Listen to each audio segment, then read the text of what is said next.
Ons gaan lees van Handelinge 5 en 6 en in hierdie reeks lees ek maar vir ons uit die nuwe direkte vertaling, dan hoor ons sommer baie mooi hoe dit, daar staan maar dit verskil nie van die ander vertalings veel nie, daar's net so hier en daar 'n woord wat hulle uit die Grieks uit direk vertaal het, so centurio en sulke goed, dan sal ek net sê wat dit is, maar ons sal nou lees uit hoofstuk 5 van vers 1 af, kom ons bid eers saam. Hemelse Vader, baie dankie dat ons as kerk, as gemeente, as familie gelowiges U kan dien. Ons het U baie lief, Here, want U het ons eerste lief gehad en U leer ons van liefde. En Paulus herinner ons daaraan in Romeine 5 dat U liefde in ons harte uitgestort het. En help ons dan ook vanaand om net rustig te kan luister en hoor wat wil U deur U Gees vir ons sê, Here, want elkeen van ons kan dalk 'n ander sin hoor of 'n ander woord, 'n ander gedagte wat U al dalk lank met ons mee besig is. En laat ons dan vanaand onthou wat U ons persoonlik elkeen wil leer. Dankie vir die voorbeeld van hierdie eerste gemeente wat U so met groot toewyding en vrymoedigheid gedien het. Laat ons ook by hulle kan leer asseblief. Amen. Ek gaan Handelinge 5 lees van vers 1 af en dis nou daardie baie moeilike gedeelte wat ek dink as ons dit lees, dan lees ons net gou daarby verby, want ons weet nie mooi wat om daarmee te doen nie, maar ek sal vir julle nou mooi verduidelik wat hierso gebeur, en dis dalk nie wat ons met die eerste oogopslag sien nie, maar dis daardie gedeelte waar daar 'n man aangekom het uit die gemeente met die naam van Ananias, en hy het saam met sy vrou Safira 'n stuk grond verkoop. Verlede week het ons ook gehoor, en die eerste week, die eerste Christene in daai gemeente het sommer net hulle goed verkoop en alles gedeel met mekaar. Dit was net hoe oorgegee hulle was, maar hulle het ook regtig verwag dat die wederkoms gaan sommer nou binnekort gebeur. Jesus was nooit lank weg as hy weg was nie, so hulle kan maar nou verkoop. Ons het nou net 'n klein rivie nog hierso. Dit het later weer bietjie verander, maar nou is hulle nog in daardie gewoonte om dit te doen, en Ananias en Safira het ook 'n stuk grond verkoop, maar Ananias het met sy vrou se medewete van die geld vir homself teruggehou en net 'n gedeelte gebring en aan die voete van die apostels neergelê. Petrus het toe gesê, Ananias, waarom het Satan jou hart vervul, sodat jy vir die Heilige Gees gelieg en vir jouself van die geld van die grond teruggehou het? Toe dit onverkoop bly lê het, was dit nie joune nie? En toe dit verkoop is, was die geld nie tot jou beskikking nie? Waarom het jy hierdie daad in jou hart bedink? Jy het nie vir mense gelieg nie, maar vir God. By die aanhoor van hierdie woorde het Ananias in mekaar gesak en gesterf, en groot vrees het almal oorval wat hiervan gehoor het. Die jong manne het toe nader gekom, hom in linne toegedraai, na buite gedraai en begrawe. Ongeveer 3 uur later het sy vrou ook binnegekom, onbewus van wat gebeur het. Petrus het vir haar gevra, sê vir my, het julle die grond vir soveel verkoop? En sy antwoord, ja, vir soveel. En daarop sê Petrus vir haar, waarom het julle ooreengekom om die Gees van die Here te tart? Kyk, die voete van hulle wat jou man begrawe het, is daar by die deur, hulle gaan jou nou ook uitdra. En toe die jong manne inkom, het hulle haar daar, op daardie oomblik, vers 10, op daardie oomblik het sy by sy voete in mekaar gesak en gesterf. En toe die jong manne inkom, het hulle haar daar dood aangetref, uitgedra, by haar man begrawe, en groot vrees het onder die hele gemeente en almal wat hiervan gehoor het, oorval. Dan kan julle self bietjie verder lees van vers 12 af by die huis, en hoe die mense, daar het so baie genesings plaasgevind, hulle die siekes net buite gesit en gehoop as Petrus hulle of die ander apostels se skaduwee net oor hulle kom, sal hulle gesond word. Daar was 'n geweldige oplewing. En dan lees ons nou van vers 17 af, want die Joodse raad hou nie van hierdie wat hulle besig is nie. Vorige hoofstuk het ons gehoor, hulle het hulle gevange geneem en gesê, julle mag nie meer Jesus se naam verkondig nie. En dan vers 17 staan daar, maar die hoëpriester het opgestaan en al sy ondersteuners, die party van die Sadduseërs, het vol naaiwer, vol jaloesie, het hulle die apostels gevange laat neem en hulle in die openbare tronk laat gooi. Maar 'n engel van die Here het in die nag die tronkdeure oopgemaak, hulle uitgelei en gesê, gaan staan in die tempelterrein en verkondig aan die volk die volle boodskap van hierdie lewe. Hulle het gehoor gegee en teen ongeveer dagbreek die tempelterrein binne gegaan en die mense begin onderrig. En dan kan julle nou gaan lees toe hulle weer laat gryp het en gevange geneem het. Die priesters kon eers nie glo, hulle het hierdie manne dan, hulle gaan eers tronk toe, die bewaarders wys vir hulle nee, tronk is nog gesluit, 'n engel het hulle hier uit. En vers 27, nou bring hulle weer in vir 'n verhoor staan daar, hulle bring toe die apostels en laat hulle daar voor die Sanhedrin staan, die Joodse raad, en die hoofpriester het hulle begin ondervra. Het ons julle nie ten strengste verbied om in hierdie naam te leer nie? En kyk, julle het julle leer deur die hele Jerusalem versprei, en julle wil die bloed van hierdie man op ons bring. Maar Petrus en die apostels het geantwoord, ons moet eerder gehoorsaam wees aan God as aan mense. Die God van ons vaders het Jesus opgewek, wat julle doodgemaak het deur hom aan 'n kruishout te hang. Hom het God as leidsman en verlosser tot aan sy regterhand verhoog, om aan Israel bekering en vergewing van sondes te skenk. Ons is die getuies van hierdie gebeure, en so ook die Heilige Gees, wat God gegee het aan hulle wat aan hom gehoorsaam is. Toe hulle dit hoor, was die Joodse raadslede rasend van woede, en hulle wou die apostels doodmaak. En toe gaan beraadslaag hulle nou gou-gou bietjie, hulle sê staan bietjie daar, ons gaan nou net besluit hoe ons dit gaan doen. En toe is daar 'n wyse man, een van hulle, 'n wetgeleerde met die naam van Gamaliel, en hy het hulle nou toe tot bedaring gebring, hulle klomp goed gesê, nou gaan ons net sy gevolgtrekking lees, in vers 38. Sê Gamaliel vir die ander hoofpriester en die ander lede van die Joodse raad, hy sê vir hulle, ek sê nou vir julle, los hierdie mense uit en laat hulle gaan, want as hierdie plan 'n onderneming, die werk van mense is, dan sal dit tot niet gaan. Maar as dit van God afkom, sal julle hulle nie kan keer nie. Moenie dat dit blyk dat julle dalk teen God geveg het nie. En hulle het toe na hom geluister. En nadat hulle die apostels ontbied het, het hulle laat gesel en hulle weer beveel om nie in die naam van Jesus te praat nie en hulle vrygelaat. Daarna het die apostels van die Sanhedrin af weggegaan, bly dat hulle waardig bevind is om ter wille van sy naam skadelik behandel te word.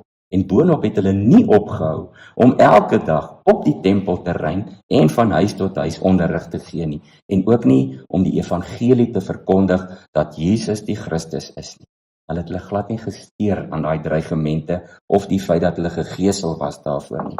Ek wil net een woord hier vir julle gou uitlig, vers 41, in die Afrikaans staan daar in al die Bybels, al die vertalings, hulle het van die Joodse raad of die Sanhedrin af weggegaan, bly dat hulle waardig bevind is. Maar daai woord bly is 'n baie sterker woord. In Grieks beteken dit opgeruimd en vol vreugde. Want bly kan, ek is bly. Ek is bly die Springbokke het gewen. Maar as jy vol vreugde is, die Engelse Bybels vertaal dit met rejoicing. En ons weet rejoicing is iemand wat loof en prys en baie baie dankbaar is. So moenie dink hulle was net bly nie. Hulle was verskriklik bly dat hulle waardig bevind is om ter wille van Jesus se naam skadelik behandel te word. En dan net so in die begin van hoofstuk 6, ons gaan net lees tot by vers 7, want dan begin Stefanus se verhaal wat ons volgende keer sal doen. Nou in hierdie dae, toe die aantal disippels al hoe meer geword het, skryf Lukas, het 'n gemor onder die Helleniste teen die Hebreërs ontstaan, omdat hulle weduwees in die daaglikse versorging oor die hoof gesien word. Nou die Helleniste is die Grieksprekende Christene, hulle het Hellenistiese Grieks gepraat, en die Hebreërs was die Christene uit die Jodendom. Nou sê die Grieke, julle maak nie reg nie, julle skeep ons weduwees af, julle trek julle weduwees voor. En is nie veronderstel om so te werk nie, want hulle het almal als met mekaar gedeel, maar hulle sê, hier is iets nie lekker nie. In vers 2 sê toe, het die 12 apostels, die hele groep disippels of gelowiges by mekaar geroep en gesê, dit is nie goed dat ons die woord van God verwaarloos om daar by die tafels diens te verrig nie. Broers, soek dan 7 mans onder julle van goeie getuienis en vol van die Gees en van wysheid, wat ons vir hierdie taak kan aanstel. En ons sal ons dan toelê op gebed en die bediening van die woord. Die voorstel het by die hele groep byval gevind en hulle het vir Stefanus, vol van geloof en die Heilige Gees, en ook Filippus, Prochorus, Nikanor, Timon, Parmenas en Nikolaus, 'n proseliet uit Antiochië gekies, En hulle het hierdie manne aan die apostels voorgestel, en die apostels het vir hulle gebid, en hulle hande opgelê. En die woord van God het versprei, en die aantal disippels in Jerusalem, of gelowiges in Jerusalem, het aansienlik vermeerder, en 'n groot menigte priesters het aan die geloof gehoorsaam geword. Tot sover. Hierdie video is net so 'n lusmakertjie, 'n lang reeks, maar dis 'n wonderlike reeks, ek is baie opgewonde hieroor, en dis net 'n minuut en 'n half, net so oorsig oor wat nog voor lê in Handelinge vir ons. Jy maar vinnig lees, dit gaan bietjie vinnig verby.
Net 2 verse wat ek wil uitlig, want alles is belangrik wat ons gelees het, maar 5 vers 32 staan daar, die apostels het gesê, ons is die getuies van hierdie gebeure, en so ook die Heilige Gees wat God gegee het aan hulle wat aan hom gehoorsaam is.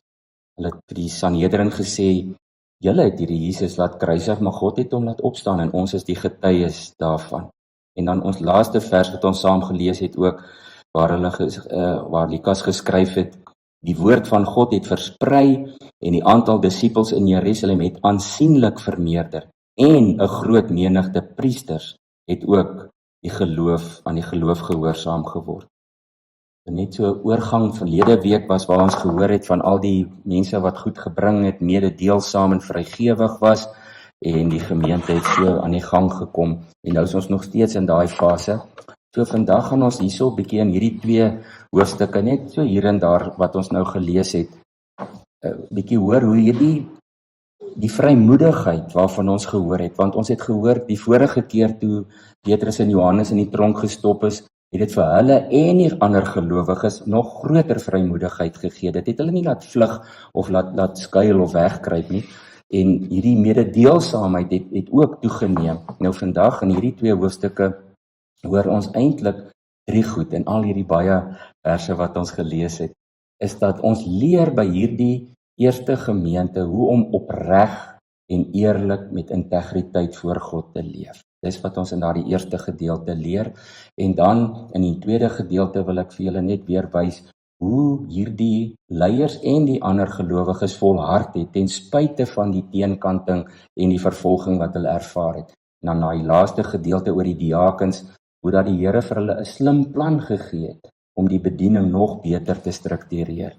So die eerste een, en dis vir ons altyd belangrik, dis nie net hier in die eerste gemeente nie, waar ons leer om met integriteit voor God te leef. Ananias en Safira se probleem was nie 'n geldkwessie nie, dit was 'n hartkwessie. Julle het nou mooi gehoor wat sê Petrus vir hulle, sê maar, die grond was julle sin, niemand het julle gedwing om dit te verkoop nie, en toe julle dit verkoop het, was die geld julle sin. Niemand het gesê julle moet alles bring nie, maar hoekom het julle kom lieg en kom sê dis alles, en 'n klomp onder die matras weggesteek by die huis? Wees net eerlik, maar omdat julle vir God gelieg, is dit nou die gevolg daarvan. En die interessante is ook, dis baie hartseer, nê, maar dat Ananias en sy vrou saam gekonkel het om eintlik die Here te bedrieg. Want hulle het waarskynlik baie gegee, hulle het 'n stuk grond verkoop en toe besluit party gaan hulle nou maar net met wegsteek. En Petrus sê julle mag dit gedoen het. Niemand sou iets daarvan gedink of gesê het nie, maar waar is julle integriteit? Waar is julle eerlikheid?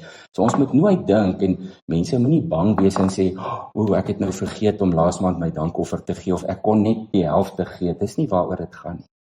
Wees net eerlik voor God in alles wat ons doen, nie net die dankoffers nie, ons tyd, ons gawes en hoe ons met mense werk, alles moet met integriteit gedoen word. Maar Paulus later nou hier baie geleer ook uit hierdie gemeente en hy skryf dieselfde. Hy sê in Galasiërs 6 vers 7, moenie julle self mislei nie. God laat nie met hom spot nie. Wat 'n mens saai, dit sal hy ook oes. Die opregte respek vir God reinig en vestig die gemeente as 'n geloofwaardige getuie. Ons weet dit, dis eintlik vanselfsprekend, dit gaan hier oor die kerk, maar mens wil by niemand betrokke raak as jy agterkom, daar's nie integriteit nie. So Ananias en Safira het gedink, hulle kan die gemeente so klein bietjie bedrieg, maar in werklikheid het hulle vir God getart. Nou in 1 Korintiërs 4 vers 5 skryf Paulus ook, Paulus skryf, die Here sal ook die dinge wat in duisternis verborge is aan die lig bring en die bedoelings van die hart blootleg. Ek sê baie keer vir mense, as daar gekla word oor mense wil nie dit of mense doen nie dat, dan sê ek dis in die hart, daar moet dit verander. In die boodskap staan daar in 1 Korintiërs 4 vers 5, die motiewe waarmee mense vir die Here gewerk het, sal op die dag nie meer weggesteek kan word nie. Dit sal daar wees vir almal om te hoor. En Paulus bevestig net dat ons hier by Ananias en Safira te doen het met 'n hartkwessie. Nog net een vers hieroor in 2 Korintiërs 1 vers 12, hoor ons hoe Paulus vir die ander gemeente skryf oor sy eie integriteit. En Paulus het van tyd tot tyd self vir die gemeentes gesê, volg my voorbeeld. Maar hy was nie verwaand nie, want dan sal hy aangaan om te sê, want ek volg Christus se voorbeeld. So hy spog nie oor homself nie, maar hoor net hoe mooi skryf hy in 2 Korintiërs 1 vers 12. Hy sê, daar is een ding waarop ons trots is. Hy praat nou van hom en die ouens wat hom help om sy brief te skryf en in sy bediening help. Hy sê, ons is trots daarop, ons gewete verseker ons, dat ons oor die algemeen en teenoor julle in die besonder opgetree het met die openhartigheid en eerlikheid wat van God kom. Daarin is ons nie deur die wysheid van mense gelei nie, maar die genade van God. Paulus sê, ons is so trots op ons, dat ons eerlik en openhartig met julle gewerk het, al die pad. Dit is mos nou hoe integriteit moet klink. Nou, nie een van ons wil dit nou graag vir ander mense sê nie, maar dat ons as dit nodig sou wees, sou kon sê, maar ek het met integriteit opgetree. So daar's maar altyd hierdie vraag wat ons so af en toe vir onsself moet vra, wat is my motief? Hoe is my lewe voor die Here? Is dit gevul met integriteit en openhartigheid, of is daar maar goed wat ons ook dink, ons kan bietjie wegsteek vir die Here? En is my altyd so, ek het dit ook al gedoen, ironies dat mense dink hulle kan vir die Here iets wegsteek, nê? Wat is jou eie persoonlike motiewe wanneer jy in jou verhouding met die Here besig is, of in jou Christendom dit uitleef? En die gemeente, ons moet as gemeente ook met integriteit altyd wat ons doen, met ons so doen. En daarom wat die skrywer ons waarskynlik nou weer terug na nog 'n voorbeeld van die leiers wat weer 'n verskriklike vervolging ondergaan het. Hulle was natuurlik baie braaf en die Gees het hulle net geïnspireer om sommer daar op die tempelplein tussen hierdie klomp Joodse raadslede die evangelie te verkondig. Hulle is nie bang nie, al was hulle nou al 'n slag in die tronk, as hulle gedreig. Hulle vrymoedigheid het nie van hulle omstandighede afgehang nie. Hulle stap letterlik in die gevaar in met die evangelie. Hulle is nie bang nie, want die Gees van God het hulle bekragtig, vrymoedigheid gegee en gelei om in sy krag dapper te wees. Verlede week in Handelinge 4 vers 13 het ons gehoor, die Joodse raad was verbaas toe hulle Petrus en Johannes se vrymoedigheid sien, want die raad het geweet dis maar ongeleerde en eenvoudige mense hierdie. Maar vissermanne, Maar kyk hoe praat hulle oor die Joodse raad. 'n Gewone Jood het dit nie gewaag het om na die Joodse raad. Hulle was bang vir hulle. Dit was soos die hoëhof. Jy gaan nie sommer daar instap en jou saak stel nie. En dan wanneer hulle hier weer verklaar het, julle mag nie, ons het julle nou al belet om in hierdie naam te preek of dinge te doen, dan sê hulle in vers 29, ons moet aan God meer gehoorsaam wees as aan mense. Nou dis nie sommer net 'n rebelse gees nie, hulle is nie opstandig nie. Ja, dit lyk so nie, maar hulle is lojaal. Hulle is lojaal aan die een wat hulle gered het, en die een wat hulle gestuur het. Daar lê die krag in hulle lojaliteit, nie omdat hulle sommer nou net 'n persoonlikheidstoets geskryf het en toe word dit uitgekom het uit hulle is rebelle nie. Ons leer by hierdie eerste gemeente dat selfs in tye van swaar kry, lyding, eenkanting, weerstand, dit gaan uit en uit dan oor ons lojaliteit teenoor hom vir wie ons dien en leef. In Efesiërs 6 vers 19 en 20 vra Paulus vir die gemeente, hulle moet vir hom bid hiervoor, want hy het nooit gesê hy is nou so oulik, hy kan alles doen nie. Hy sê bid ook vir my, sodat wanneer ek my mond oopmaak, die gepaste woord vir my gegee mag word om met vrymoedigheid die geheimenis van die evangelie bekend te maak. Want hiervoor is ek 'n gesant in kettinge. Hy was weer 'n slag daar in die tronk, né? Hy sê hiervoor is ek 'n gesant in kettinge, sodat ek vrymoedig daaroor kan praat soos ek moet. Maar hy sê bid vir my hiervoor ook.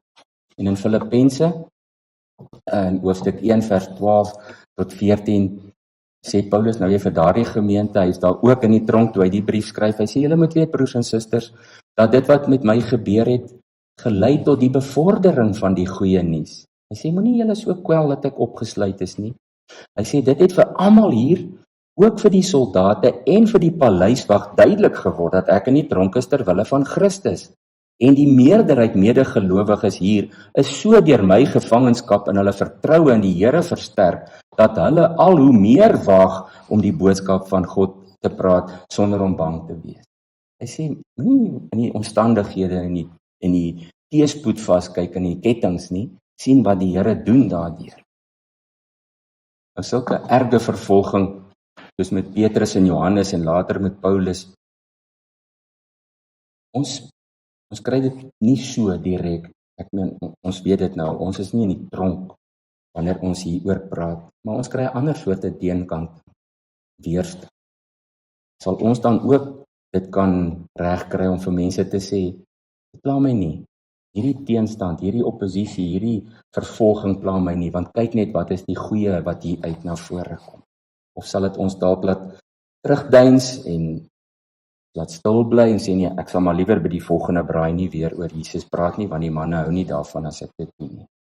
Nee, dit moet ons meer vrymoedigheid. Ons moet natuurlik nie verwaand en arrogant oorkom nie, want niemand wil saam met so Christen in 'n gemeente wees nie.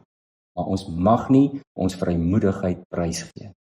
Die Here sal ons lei, soos wat hy hierdie ouens almal gelei het, die apostels, die gemeente, om op die regte tyd, die regte ding met groot vrymoedigheid te kan getuig. En daardie laaste gedeelte in hoofstuk 6 het ons 'n wonderlike vrug gesien. Daar's nou soveel goed al in die gebeur. Ons weet nie eers van alles nie. Ons weet nou hulle is mededeelsaam en hulle in hoofstuk 2 het ons gelees hulle het elke aand by mekaar gekom om die liefdesmaal saam te eet. En nou hoor ons die weduwees word elke dag versorg, maar nou staan daar die ongelukkigheid. En in 'n gemeente kan daar partykeer sulke geskille na vore kom. Maar wanneer die kerk se werk meer word of ingewikkelder raak, beteken dit nie dat ons nou moet geskok wees en nou staan ons voor 'n toe deur nie. Ons moet maak soos hierdie leiers. Ons kry raad en wysheid deur die Gees van die Here af. Hoe moet ons hierdie situasie hanteer? En die Here gee ons wysheid om 'n praktiese plan te maak.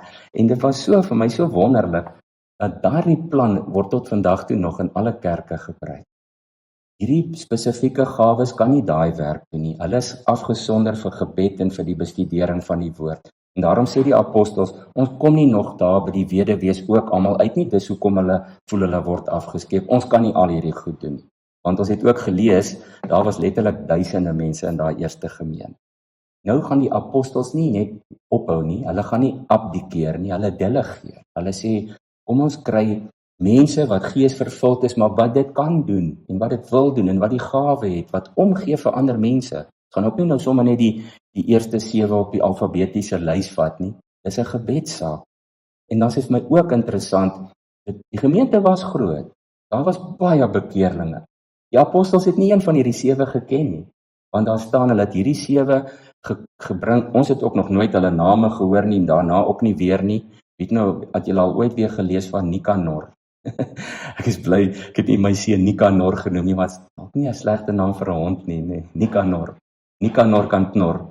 Nou, maar hulle staan, hulle bring die 7 en hulle stel hulle aan die apostels voor. Hulle sê vir die apostels, ontmoet hierdie 7, ons dink, ons het gevoel, hulle is die ouens wat die werk sal kan doen. En die apostels voel in hulle gees rustig daaroor, hulle is nie bekommerd nie, hulle bid vir hulle, lê vir hulle die hande op en stuur hulle om die werk te gaan doen. En ewe skielik is daar 'n nuwe strategie in die gemeente, 'n nuwe plan, en dinge loop weer baie beter, en nog meer mense kom sluit by die gemeente aan. Ek gaan nie vir julle alles vertel oor die liggaam van Christus nie, dit ken julle baie goed, maar Paulus het ons dit geleer in Romeine 12, van vers 4 af, maar hy skryf dit ook in 1 Korintiërs 12, hy skryf dit in Efesiërs 4, Petrus skryf dit in 1 Petrus 4, sê Paulus, soos ons as 'n mens baie ledemate het, maar ons is net een liggaam, en nie al die ledemate het dieselfde funksie nie, net so is die gemeente, al is ons baie, een liggaam in Christus, en die individuele lede van mekaar. Ons het gawes wat vir mekaar verskil, volgens die genade wat aan ons gegee is. As dit die gawe van profesie is, op 'n ander plek sê hy profesie is om die woord te verkondig, dan moet ons dit doen in ooreenstemming met die geloof. As dit is om ander te dien, gebruik dit dan vir dienswerk. Wie onderrig kan gee, moet onderrig. Wie kan bemoedig, moet bemoediging gee. Wie mededeelsaam kan wees, moet dit met opregtheid doen. Wie leiding kan gee, moet dit met toewyding doen, en wie barmhartigheid kan betoon, moet dit met blydskap doen. Paulus sê, elkeen moet doen wat die Here hom toegerus het om te doen. Kan nie verwag almal se werk moet deur 1 of 2 mense gedoen word. Nou Filippense 2 weer, maak hy dit so bietjie meer algemeen as Paulus daar vir ons skryf, moet niks uit selfsug of eersug doen nie, maar in nederigheid moet die een die ander hoër ag as homself. Hy praat van Jesus wat die gestalte van 'n slaaf aangeneem het om mense te dien. Ons moet die ander hoër ag as onsself. Sê julle moenie net elkeen aan julle eie belange dink nie, maar ook aan die van ander, want dieselfde gesindheid moet in julle wees wat daar ook in Christus Jesus was. Nou die gemeente, die liggaam van Christus, is elkeen van ons geroep om ons spesifieke funksie te vervul. As daai 7 manne, hulle moes ook hand opsteek. Daar kon dalk 9 of 10 op die kortlys gewees het en 3 ander het gesê nee, ons kan nie hierdie doen nie, ons sal eerder dit doen. Ons is nie toegerus hiervoor nie. Maar die 7 het hulle hande opgesteek. Ons almal dien mekaar en ons almal dien uiteindelik die Here. In gehoorsaamheid, pligsgetrou, met die vrymoedigheid wat van die Heilige Gees afkom en met integriteit. Dit is wat ons hier leer. So as ons afsluit vanaand, dan wil ek net sê, ons kan so baie leer. Nou, ons hoef nie daardie gemeente te naap nie, want hulle het hulle eie unieke situasie gehad. Hulle het regtig nou net almal laasweek tot bekering gekom, en hulle goed verkoop, en hulle het alles gedeel, en hulle hele lewe omgekeer, maar 2000 jaar later werk dit so klein bietjie anders. Maar ons kan nog steeds leer en inspirasie kry by die manier waarop hulle dit gedoen het, die passie, die toewyding wat hulle gehad het. En nou vanaand, soos ek aan die begin gesê het, is die vraag net, wat sê die Here vir my? Wat sê hy vanaand vir my oor hand opsteek, oor integriteit, oor eerlikheid, oor toegewydheid, oor vrymoedigheid, oor om nie bang te wees vir teenstand nie? En ek vra mooi vir julle, ek myself ook, ek kom agter, ek doen dit ook. As ek 'n goeie praatjie gehoor het of 'n goeie seminar bygewoon het en ek raak so gou weer besig, dan vat ek daai preek of daai praatjie en ek liaseer hom. Maar dan daai leer beteken hy niks nie. Moenie hierdie boodskappe liaseer nie. Dink oor hulle. Jy vanaand aan die slaap raak, dink weer terug. aan wat ons gehoor het, van Ananias en Safira, van Petrus en Johannes voor die Sanhedrin, van die diakens wat gekies is, en dink net by jouself en vra vir die Here, Here, ek hoor nou nog nie mooi wat ek moet doen nie, help my in hierdie weke wat voor lê, om u stem in my hart te hoor. En dan gaan ons oor tot die praktyk. Help ook nie die Here sê vir ons, okay, ek wil hê jy moet dit doen, en dan sê ons, nee, sjap Here, ons hoor u, maar ons doen dit nooit nie. So moet asseblief nie die boodskappe liaseer nie, stel hulle in werking as die Here julle wys hoe. Kom ons bid saam. Here, ons kan vanaand nie anders nie as om net vir u te sê, baie, baie dankie dat u nog steeds die koning van die konings is, dat u die hoof, die Here van u liggaam is, en dat ons elkeen so geseënd en bevoorreg is, om deel van u liggaam te wees.